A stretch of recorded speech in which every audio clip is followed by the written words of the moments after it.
Good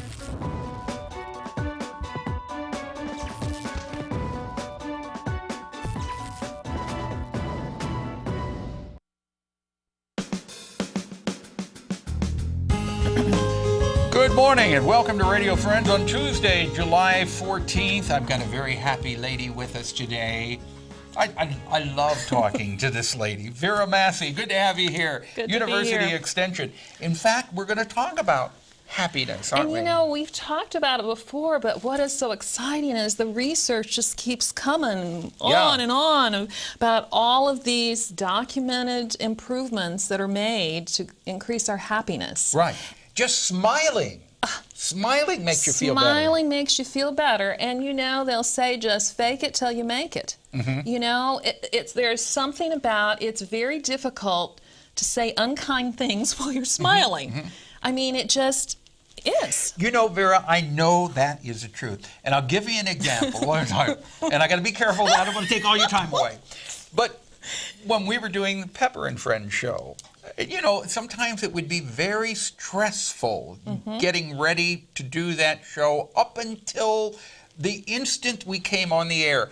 And then you put that smile on your face and you started talking and magically you start feeling better. You do. You know, you start feeling better because you're smiling. And I think you're fooling your body somehow, but you feel better. You do. You know, for a lot of people, speaking in public is very difficult.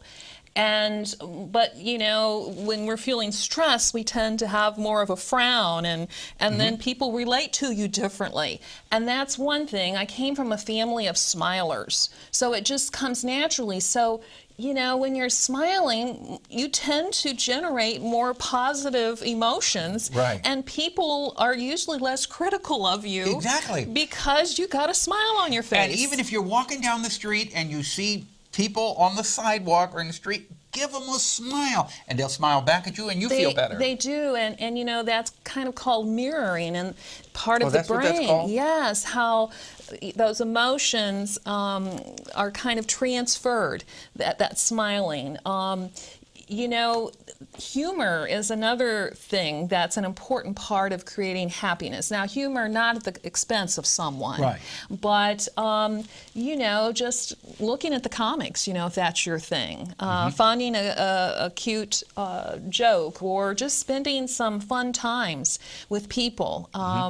One of your guests that's coming on that I was visiting with prior to coming in here, I'd just been at a play at the university, and how much laughter and humor and being part of a setting in a theater. Right. And just experiencing others' laughter. It's contagious then, isn't it? It is. It's a contagious, that spreads through the whole auditorium when people are laughing, and you start feeling relaxed, you start feeling good, and some of that apprehension, maybe you had a bad day, it just seems to melt away. And it's really important to realize the impact that something as simple as the smile, as the humor, as the laughter can make on your health and well-being. You know, another important aspect of improving our happiness that we both have talked about before is being out in nature. There are studies that show when people spend time in nature, how it can improve not only their mood, but also creativity, memory. Nature has a very relaxing, nurturing impact on us. And so even if you're finding being confined indoors is just to move outdoors even for 5 minutes, the impact that it can have. Now, we're in the heat of the summer now, so put your sunscreen on. Right. But even, you know, for me, just sitting out on the patio, being in nature, listening to the birds, noticing, those allow us to move away from all the chaos in our head that gets us all stressed out, because most of our stress is up here in the head. It's our reactions to everything.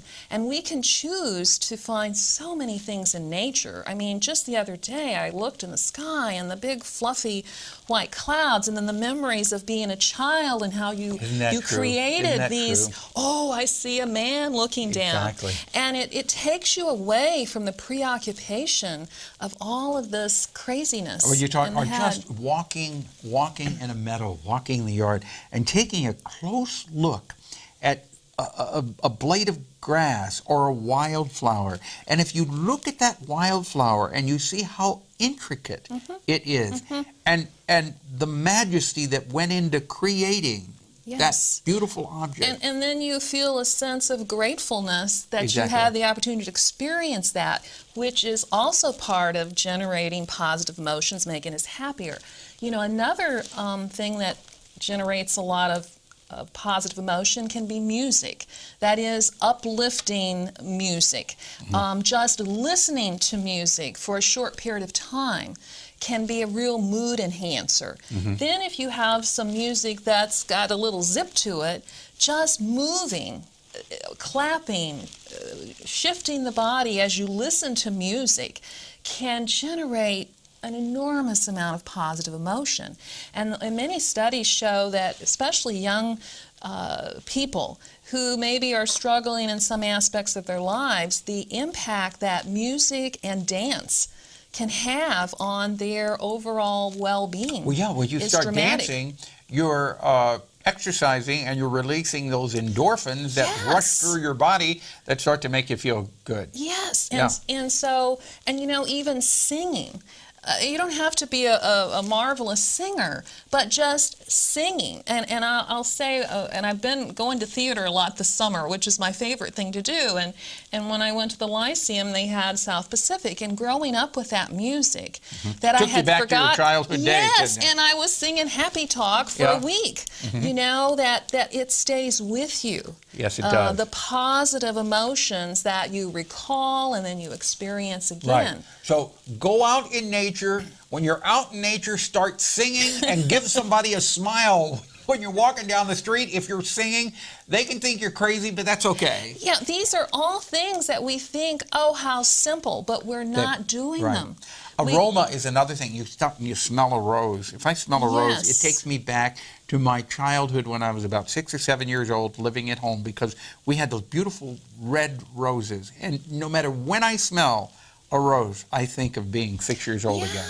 Yeah, I mean, I'm growing some arugula that I love, and it has that peppery little smell, and I had someone visiting, and they were like, what is that? And I said, oh, feel it, notice. You hear that music? We're Yes, out of time. we're out of time. We're out of time. But smile and sing and be nice to each other. If people want more information, Vera, how do they get in contact with you? They can contact me at University of Missouri Extension 445-9792. Okay, operators are there right now. Take your call. We're out of time for today. Tomorrow, the Lang Tree Immersion School and MU Theater. Oh, your favorite. See you tomorrow. Thank you so much for listening, and smile at each other.